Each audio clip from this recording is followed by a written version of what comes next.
Welcome back to End Hiring Headaches, how to attract, acquire, and retain top talent so you can 10x your business. Teams, top talent teams are the fastest way to 10x your business. 10x, 10 times, or just a euphemism for growing your business to the level that you're looking forward to growing it to.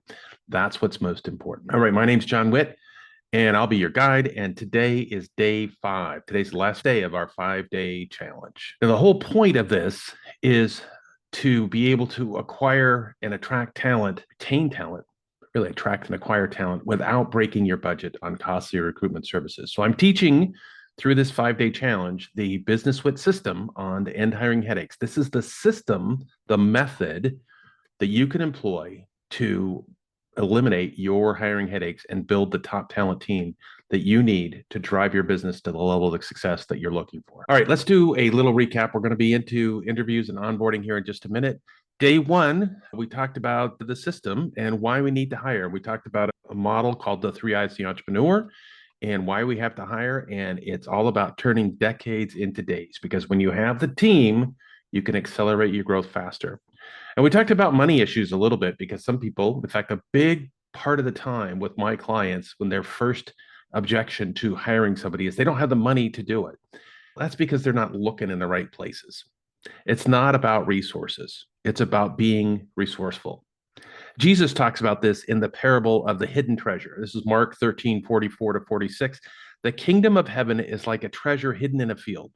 When a man found it, he hid it again, and then in his joy went and sold all he had and bought the field.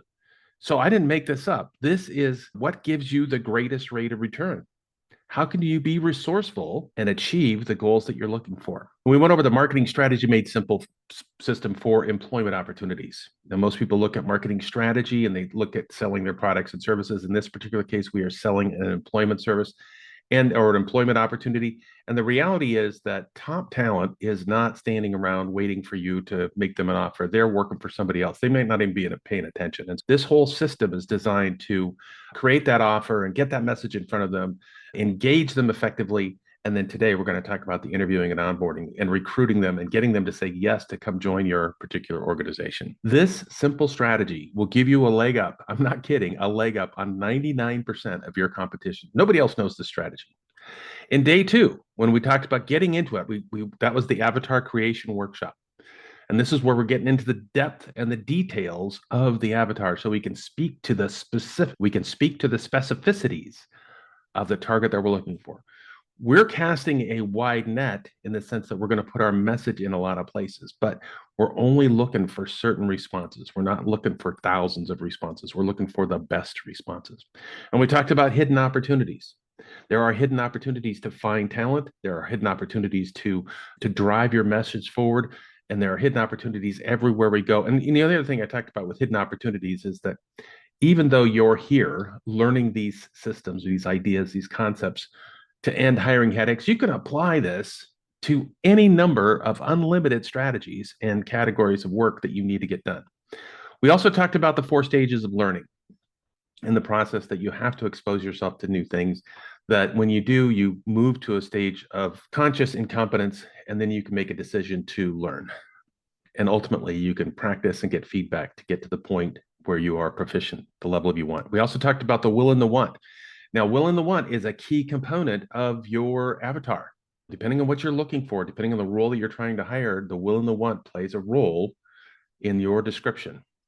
And we talked about, speaking of wanting, we talked about the vision glasses story. Now, that's not a very good example, but this is your vision. This is your business. This is the business that you said that you wanted to create. And no matter what happens here, nobody understands the vision like you understand the vision, like you understand the potential. The story is that if you get a new set of glasses, you go to the optometrist, you get a new set of glasses, and when they come out, they've adjusted your vision, adjusted your prescription, and it's just, wow, it's amazing. You could see better, you can see farther, you can see clearer, you can see close up, you can see far away.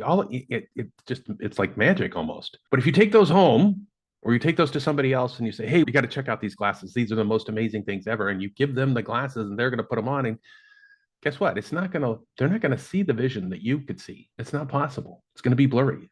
It's going to be unclear. So the point is that it's your business and you have to grab the ball and run with it. And the idea is that we don't want to ask for permission. We don't want to ask somebody else, is this okay if I spend the money? Is this okay if I do this? What we're going to ask for is support. This is your dream. This is your joy. Ask for support. Don't ask for permission. We also talked about reverse engineering the DISC behavioral assessment. Now, this is a detailed deal, and that tool, the short form DISC analysis, is available in the Dropbox.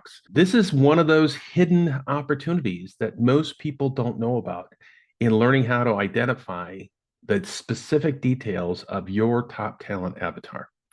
In day 3, we talked about engaging applicant emotions, and we've talked about Gleischer's formula for behavioral change. D times B times first steps is greater than resistance. You can do this.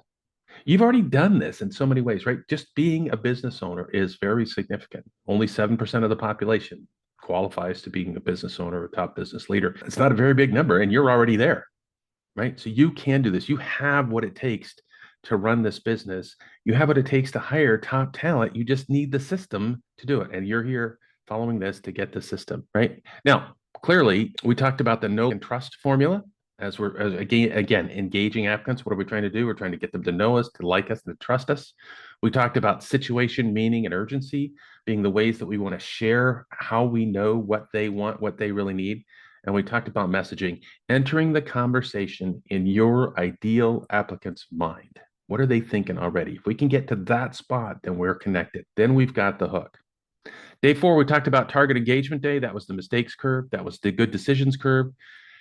Again, you've done this before. You've done thousands of difficult activities in the past. You're wired to achieve, and more than most, because you started a business. Business ownership is not for the faint of heart, right? Now, maybe you tried hiring somebody before and it didn't work out. Maybe you didn't have a plan and a strategy, and now you do. Understand that past failure does not equate to future success. Just because you weren't successful last time doesn't mean you're not going to be successful this next time. Now, if you do it exactly the same way, I'm not going to give you any better odds, right? But when you adopt this system, I will give you better odds. Now, we talked about talent pools and we talked about interns, because interns, think about it. We get somebody that's got the right attitude and a willingness to learn. Can we train them? Can we train skills? It's a lot easier to train skills than it is to train attitude. It's a lot easier to train skills than it is to train behavior. And then yesterday, I shared the Lifeshine Diamond Transformation Program. And this is where I'll transform the trajectory of your business in 30 days or less. And the point here is that I basically said, hey, look, you're learning this system here. You understand the system. If we go to the four stages of learning, you're in that conscious competence page. You know how to do it. Doesn't necessarily mean that you're very good at it. If you want to master it, then you can join me in the Lifeshine Diamond Transformation Program, where I'll transform the trajectory of your business in 30 days or less, money back. And I gave you an amazing offer, valued it quite a bit. And I'll give you a hint, the actual offer for those of you that are in this program is well under 50% of the value of the program. Imagine what having a team of talent that could carry the ball over the goal line would mean for your business. Imagine what that would feel like. Pretty amazing. All right, on to day 5. All right, here we go. Interviews to onboarding, mastering hiring, from interview to retention. And we're talking about nurturing and converting top talent. So we've got our message in front of the talent. Now, that doesn't always mean they're going to jump on it right away. So in the messaging world, in the advertising world, which is what we're doing, we're advertising a job opportunity, an employment opportunity. It's frequency that wins the game. It's not the one time. So in this today, we're going to share the final stretch. We're going to address the fear of a bad hire and candidate nurturing. You're going to learn the champion's staircase method for acquisition. You'll learn how to connect through emotions, talk about things beyond salary and benefits, effective interview techniques, overcoming objections, and onboarding. So today's session is focused on our top talent acquisition strategy. It is specifically designed to attract and acquire top talent, likely already employed, potentially with a competitor. So we need to sell this program. So I'm not going to spend a whole lot of time on what to do to be able to reject a candidate. This is really all about what to do to recruit a candidate, getting a candidate to say yes to come join your team. All right, here we go. The final stretch, securing and retaining talent. So when it comes to converting candidates into team members, right? First thing we do, we set up the target. Who do we really want to be a team member? And then we start to manage things like first impressions. Now, this is the first message that they get from us. right? And then we're going to understand their needs and their wants, and we're going to qualify them as to whether they can, do they have what we really need. Now, to be honest with you, we're going to do our best to identify what we need from a top talent standpoint, but we're also going to have to interview them, make sure that they actually have the things that we were looking for. We're going to want to build rapport. Now, if this is an interview that we realize quickly that we're not interested in, then the rapport function isn't terrible. We don't need to do as much of that, but we certainly want to leave them with the impression that the experience was a good one for them, because who knows who they're going to tell. We're going to talk about meaning and situation and urgency. We're going to talk about how do we present the offer? How do we demonstrate that? How do we influence their behavior? How do we overcome their objections and ultimately get them to say, yes, I want to join your team? Now, remember, this is a big decision for top talent, right? So they're making a change from a comfort zone, the company that they're in today. They know the people, they know the systems, they know the processes, very comfortable. Come to you, they're going to have to learn new people, new systems, new processes. And so we're going to make it as comfortable as possible, but that work is still going to have to be done for them. And we're going to have to overcome their resistance to stay in that comfort zone. All right, so let's address the fear of bad hires. Hiring fears, right? The elephant in the room is the bad hire. This is, and most every business owner that I've worked with, me included, have had or experienced employment hiring that didn't turn out the way we wanted it to.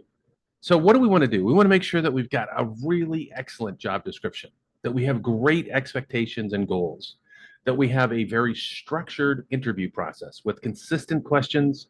We want behavioral and situational questions. Maybe we'll do multiple interview rounds with a diverse panel, right? So we can interview them from different points. We get second and third interviews. We could also engage skills assessments, practical tests, role-playing scenarios. We'll do background and reference checks, detailed references. We could also do personality and emotional intelligence assessments. Things like Myers-Briggs or DISC, there's a bunch of different ones there. We want to evaluate cultural fit. We want to make sure that we do a great job at making sure that this is the candidate that's going to fit with us. And when we've done the right amount of work defining what we need, the culture, our brand, image, value, proposition, then we're going to do a better job. All right, so we don't want to have a bad hire. And I don't want to spend a lot of time talking about bad hires, but we needed to talk about it just a little bit. So let's go on to the next step, which is how do we get the person we really want onto our team? All right, so we're going to talk about nurturing candidates. This is where we build a relationship with potential hires. We're talking about strategies for maintaining engagement and the importance of communication. Now, here's the thing. Again, I said that in the advertising world, we're sending our messaging out to get in front of these candidates. Potentially he or she is employed by a competitor, or they're employed somewhere else. They're underused, underutilized, and maybe your place is a better place. So once we get our message in front of them, and once they've maybe raised their hand or we've identified them, we want to start by sending personalized emails or messages. And we want to keep them informed about where they stood, where they stand, where you're at, where you're looking for, what you're trying to get, status, potential opportunities. We're going to want to deliver a system. We want to maintain a system for providing prompt and constructive feedback after any interviews or assessments, right? Because during the interview process, you're probably going to interview more than one person, right? And ideally, you get half a dozen candidates that are really good, have great potential to come in and kickstart your team and carry that ball over the goal line. A lot of times with candidates, and again, this is our nurturing process, we're going to invite them to virtual tours or events. And we might share employee testimonials to highlight the work environment and the growth opportunities. Probably schedule some informal check-ins or coffee chats to discuss career aspirations and provide insights into potential career paths within the company. We're going to want to share regular updates about the company achievements. We're doing big things. We want to share those and new projects. We want to engage them through potentially posts and comments and direct messages. We'll share articles, reports, career development resources. We're staying in tune. We're nurturing this relationship because we don't know when they're going to get to the point where they say, I need to take advantage of this opportunity. Now, somewhere along the line, we're probably going to share some competitive compensation and the benefits, but that's really only a small piece of the package, right? Who you are, who your company is, the brand, the people, the opportunities, the challenges, the excitement that comes with working with your company, that's what we need to share. That's going to be the tipping point, more so than just compensation and benefits. Nurturing candidates.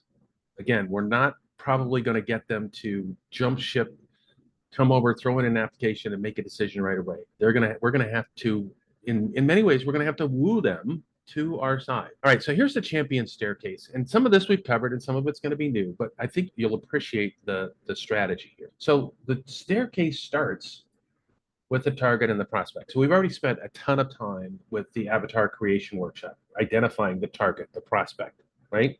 That's the first step.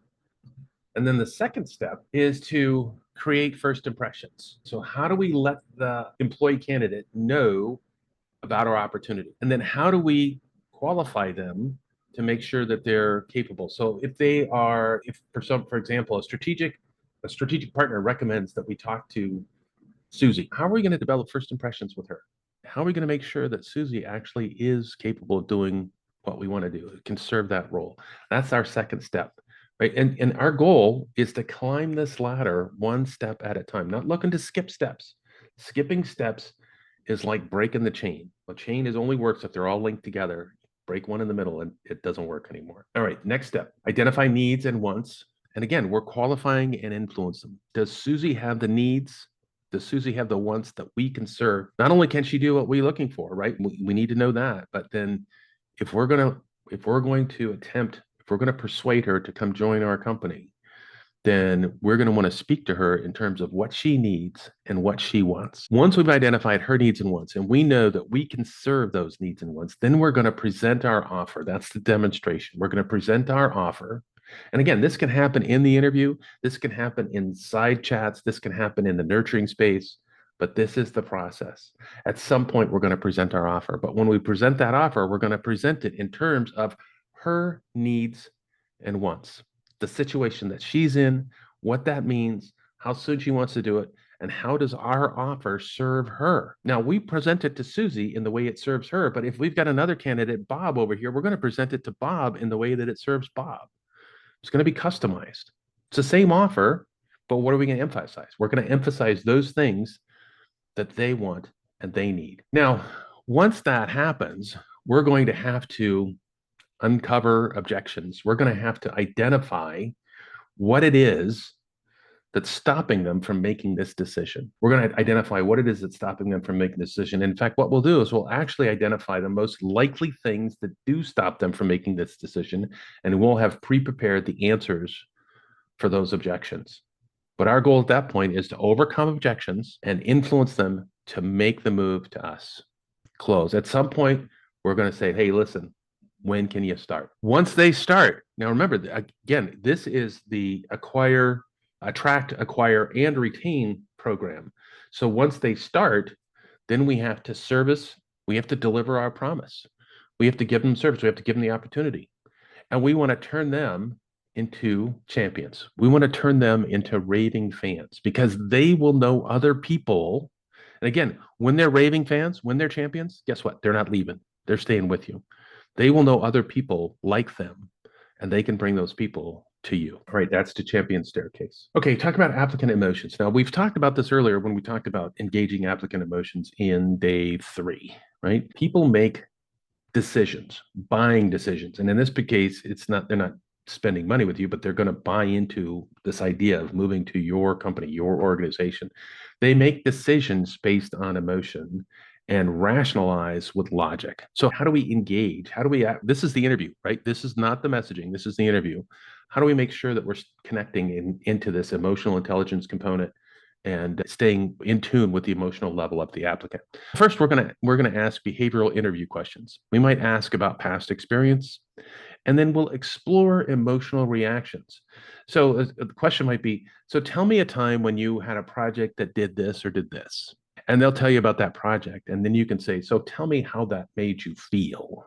And what we want to know is, are they in tune with their emotional level? And we want to know what their emotional responses are. Now, that example was a situational interview question, right? Where we have hypothetical scenarios or actual scenarios. We could actually do role-playing exercises. There are emotional intelligence assessments, standardized tests. And again, we talked about EQ, or there's another one called MSCEIT. We have personality assessments like Myers-Briggs and DISC. We can also Peer interviews will make a difference because everybody's going to see this person from a different perspective. Now, if you're a small company and you don't have anybody else to do the interviews, then you don't. But if you've got a leadership team at all, maybe you want to engage them in team-based interviews, get some feedback from your peers. We want to ask open-ended questions and encourage self-reflection. We're going to check for company values alignment, cultural fit. Again, we've spelled this out in our messaging, so it should fit. And while we're going through this interview process, we're going to catch the nonverbal cues, pay attention to the applicant's body language, eye contact, looking for stress responses, a whole bunch of different ways that we want to track into applicant emotions. All right, so winning top talent beyond salary and benefits. So what are the things beyond salary and benefits? Now, clearly, salary and benefits are really important. You're going to have competitive. If you're not competitive, you're going to have something extra special. But I'll be honest with you, there are extra special ways. If you look at the dot-com boom, this was in the 2000s when the internet was just taken up. The real big explosion in hiring didn't occur with salaries. It occurred with vested interests in the business, shares of stock in the business. That's what brought top talent in. So there are a lot of different ways to bring top talent in. So you're thinking about it, a person's going to go to work every day, 5, 6, maybe 7 days. If they like it, it's a whole different story, right? If they don't like it, it's horrible. If they like it, then it's fun, right? So we want to emphasize company culture and values. We'll highlight the purpose and impact for our business, and we'll highlight the work environment.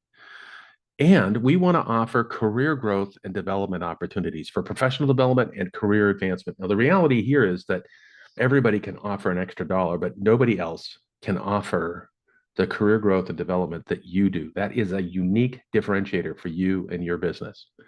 And we might be able to offer some things like work-life balance, flexibility, flexible work arrangements, personal well-being arrangements. Now, what about innovative and challenging work? So this is the right kind of project, exciting projects. That might be something that's really important. What about autonomy and ownership? What about giving them some strong leadership and mentorship and giving them some vision and teaching them leadership, offering a mentorship program? We'll talk about company stability and growth, our track record, long-term vision. It's all going to be designed. Again, we think about the things that are above and beyond salary and benefits, learning and growth, professional and personal advancement, and the ability to make an impact, right? Ability to make an impact on this company, the ability to make an impact on their community, ability to make an impact with their fellow employees. Huge value. People want to make an impact. All right, so let's talk about effective interview techniques. Now, again, I think there's a bunch of them. I'm going to give you a list of several of them that are very effective. These are best practice. We've got structured interviews and behavioral and situational questions, multiple interview rounds. Now, what you're hearing me say is some of the same things again and again. And the reason is because they apply to these different areas. These are tried and true, tested and proven strategies that work in the interview process. Multiple interview rounds, we've covered that before. Skills assessment, cultural fit assessments. Those are all things that are very effective from an interview standpoint. And again, we want to make sure that they fit what we're looking for. Now, ideally, they match the applicant that we were looking for. So we've already done a really good job of culling the list, but we're still going to have to ask some questions. And we're going to encourage questions. We're going to encourage questions for them, from them, right? Because interviewing is a two-way street. We want them to be able to answer questions. We need to be able to overcome their issues, their concerns, their wants, their needs, their desires. If this is the right person, we've got to overcome that to get them to move here. And we need to sell the role and the company. We're going to highlight the unique aspects of the company culture, career growth opportunities, special projects, initiatives. We're going to sell the company. This has to be an interactive discussion. We got to be able to provide realistic job previews and then maybe provide a feedback loop, right? Give them an opportunity to reach out and talk to you after the interview. Not everybody thinks of everything during the interview. So give them an opportunity to get some more feedback, to reach back later with a feedback loop and be able to ask additional questions. All right, so then we come to making the offer. Right? So now we've done a great job of assessing all the components and identifying what their wants and their needs are, and it's time to make the offer. Basically, we're welcoming them to the team, right? So the top 5 objections and strategies to overcome, right? The first objection is compensation and benefits. Maybe they're not as competitive or as good as the next offer. But what we'll do is we'll highlight the non-monetary benefits. flexible work hours, remote work options, wellness programs, non-monetary benefits. We'll also maybe offer share, highlight the career growth opportunities and future earning potential. Now, a lot of times, future earning potential, your business isn't big, but man, when it gets big and they're there up from the ground floor, there's going to be opportunities happening going forward. Right? Another objection could be concern about company stability. How stable are you guys? We're going to showcase our company growth and our success, how long we've been around, the relationships that we have. We're going to be transparent in our communication, and we're going to share, ideally, we will share employee testimonials. Now, another objection, they're uncertain about company culture. And in this case, we're going to invite them to company events, share culture highlights, and again, employee testimonials will go a long ways to overcome any culture questions. Now, they might be concerned about career development opportunities. That could be an objection, in which case we will detail development programs, personalized growth plans, and success stories, people that have been through this and been successful. And a fifth one would be work-life balance concerns. We'll talk about flexible work arrangements. We'll talk about supportive policies and real-life examples. And again, employee testimonials are going to play a huge role in this activity. When you make the offer, you're going to find out if there are any objections. We're going to find out, hey, do you have any objections to joining our team? We think you're the right person. What are your team? And so we're going to have to be prepared to overcome those objections. All right. Now, sometimes the objections are open and on the surface, but sometimes they're underneath. They don't necessarily want to share. I just don't know if this is this, or if I don't know if my spouse will agree. I don't know. There might be some hidden objections. And we're going to ask some questions to see if we can't uncover those as well, because we can't answer those objections unless we know what they are. So we're going to ask some open-ended questions. Do you have any questions or concerns about the offer? We just want to give them another opportunity to share what their concerns are. We want honest feedback. We'll schedule a follow-up call, place where we can address specifics, right? We can ask them if they're interested in connecting with potential colleagues, especially if you haven't done a peer-to-peer interview system, right? But they could have peer conversations with another employee. We could talk about mentorship. We're going to highlight the unique aspects, remind them of the unique benefits and the opportunities that your company has to offer. Again, professional development, career advancement, work-life balance, company culture, these are all unique to your particular company, right? We'll provide any additional information they're looking for. And again, we're going to we will do our best to overcome the common objections in the presentation, in the demonstration, the presentation of our offer. But any hidden ones, we're going to have to uncover. We don't know what those are. We're only going to get those is if we have the right relationship, if we have a relationship where they know us and they like us and they trust us. Now, they might be concerned about total compensation package. They might be concerned about future earning potential, work arrangements, personal needs. When we go through this process, we definitely are going to create sort of a decision timeline as to when we want to make this happen. We'll give some compelling reasons as to why that's important. We're going to express continued interest and support, reaffirm our commitment to grow with them, and an open door policy. All right, so onboarding. They said yes. Woohoo! That's awesome. They're going to join us. What we need is a key strategy. We need a strategy for a smooth transition, right? Basically, we'll introduce them to the company and the company overview, detailed introduction to the company's history, mission, values, culture, introduce them to everybody around in the organization, maybe set up a mentorship or a buddy system. There's probably a very structured schedule, making sure that they know when things are going to get started and when training is and when the equipment's going to be ready and what their expectations are.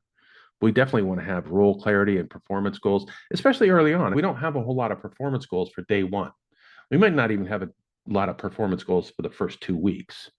Now, maybe in the first 90 days, we do, right? We're going to need to give them access to tools and resources, whatever they need. We're going to give them whatever training and development is in the plan, give them ongoing learning opportunities. Make sure that there are open communications channels, feedback mechanisms, so that they can communicate their wants, needs, and desires, even after they've joined the company, right? You want to retain them because you don't want to go through this effort again. It's a long effort. It's a lot of work. Get the right person. It's totally worth it. Get the wrong person. It's not. Get the right person. You want to keep them. Now, let's talk about case studies, experience over potential. Now, here's the thing about attitude, talent, attitude, learning. That's potential, right? It doesn't necessarily have and serve the actual skill set that you need right now. But here's some case studies of places where we've been successful, somebody that doesn't necessarily have the hard skills, but definitely has the soft skills that can learn and grow, right? So Google's internship program, and I talked about interns yesterday. They identified high potential, less experienced candidates, and the result, these interns developed Gmail's undo send feature, which is now a popular tool among users. And this innovation, basically, these candidates brought a level of innovation and fresh perspective, proving that high potential candidates can deliver impactful solutions even when they have limited experience. General Electric's Edison Engineering Development Program, same concept. Recent graduates with strong potential but limited experience. They basically developed the GE9X engine, and their fresh perspectives and learning orientation led to innovative solutions. And then you talk even with a small business, a bakery, transforming customer relations in a local bakery. So even though you have somebody that's not necessarily a baker, in this particular case, Sarah, who they brought in, had great soft skills, but limited experience. And in 3 months, she improved customer loyalty by 30%, increased sales by 20%. Positive influence, boosted employee morale. Soft skills can play a huge difference in experience, in potential over experience. So don't underestimate the soft skilled, under-experienced student graduates, because they can make a difference, even today, right now. All right, so I want to share, again, before we finish up today, oops, I think I went too far. The offer, the LifeShine 4-facet diamond framework. The reason I do that is because we want to make this change. You are the pebble in the pond, and we want to help leaders and entrepreneurs like you live the life that God created. And we want to leverage your passion, power, and presence so that your life shines generously, so that your life shines brilliantly. So here's the program real quick. There are a series of deliverables that we work on in this program. One is a high performance team building program, what we're doing right now. But you'll get more depth in the sense that you learn the method today and you're in step 3 on the 4 stages of learning, but we want to move you to stage 4, and we're going to move you to stage 4 as quickly as possible. We'll work on a strategic operations blueprint, and in a strategic operations blueprint, basically this is the kind of stuff that keeps leaders awake at night, and we want a strategy to streamline processes and reduce chaos and increase profitability. And then we'll have a profitability enhancement toolkit, because profitability is a critical pain point. Leaders need a clear, actionable plan to improve margins and ensure financial stability. And that just takes care of the fears that are related to cash flow and sustainability. We have a business revitalization plan, right? Now, this is a tailored, actionable business plan to update services and align you with current market activities, current market realities. Because a lot of people, a lot of small businesses, especially if they have a business plan, it's sitting in a drawer somewhere. It's outdated or non-existent, and that leads to chaos and a lack of direction. When you have a business plan, this is our starting point, right? This is telling us where we're going. You may not have one. And then we'll talk about a personal business balance framework. Now, again, this is work-life balance. It's about setting boundaries, managing time effectively, prioritizing personal and professional goals, because overwhelm and struggling with work-life balance, and there isn't a business owner that I've met that doesn't deal with this at some point. Overwhelm and struggling with work-life balance, it introduces health and family issues. You can have control over your time and your life without sacrificing business success. And the last piece is mindset mastery and resilience coaching. Now, we get all of these things on a frequent basis. On the next slide, I'll tell you how it works, but we'll be working all of these at different times. Mindset mastery and resilient coaching is a program that's focused on mindset, resilience, and overcoming mental blocks. So this is about strategies for dealing with things like regrets and loneliness, worthiness, techniques for building mental strength and maintaining a positive outlook. Now, every business owner, nobody walks around saying, oh, I have regrets and loneliness and worthiness. It's all on the inside. But let me tell you, it's there. If you're a business owner and you've got the business on your shoulders, this stuff exists. And if you don't take care of it, then it can cause problems, right? Leaders face significant emotional and psychological challenge, depressions, feelings of inadequacy. This deliverable, right, gives you the confidence and resilience that you need for essential long-term success. And these keys right here, these 6 keys, my guarantee is I'll change your trajectory. Now, I can't change your numbers overnight, but based on what we do that first 30 days, I guarantee you that your outlook on your business is going to be different, is going to be better. The trajectory of your business is going to change, or I will be happy to give your money back. So we'll know we're successful. And here's another picture of a bridge getting from point A to point B. When the ripples reach all the ends of the earth. Now that's the pebble in the pond. You know that there's a path to making your message resonate wherever you need to resonate. And we've shown you that path. When we create leaders that create leaders, when LifeShine creates more pebbles and more joy, this is our purpose. This is what we're doing. This is why. This is my purpose. Here's the facet. Here's the framework. We talked about this yesterday. It's a there's one-on-one strategies. We have implementations, timeframes. We have cohort sessions. And then there's the diamond framework modules and sub-modules about identity and relationships. Contribution is about growing your business and career, and the impact, delivering your purpose and impact. And if I were to just do this one at a time and work with you on a one-on-one basis outside of this program, if we hadn't built this, if you hadn't been here and spent 5 days with me, this program is valued at $22,500.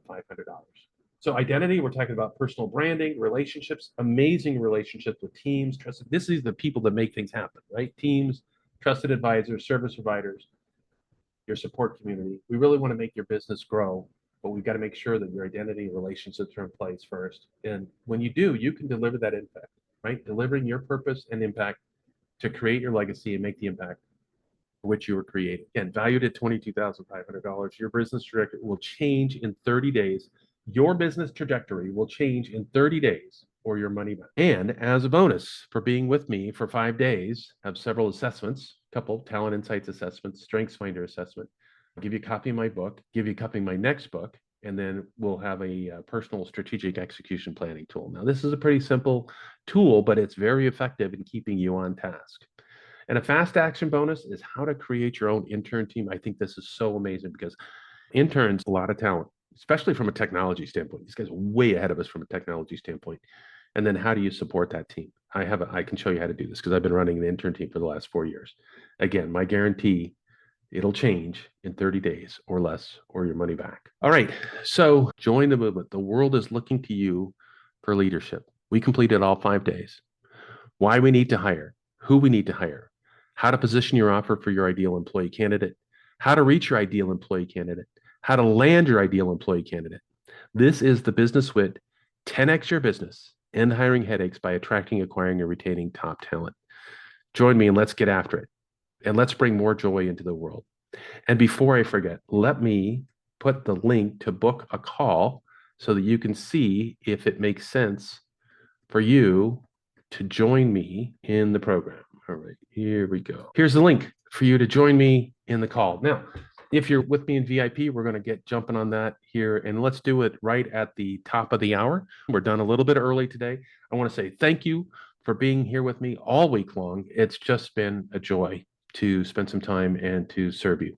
And I hope that you take me up on the offer for a conversation. Let's see if the LifeShine LifeShine Diamond Transformation Program works for you. All right, signing out. Go get them out there.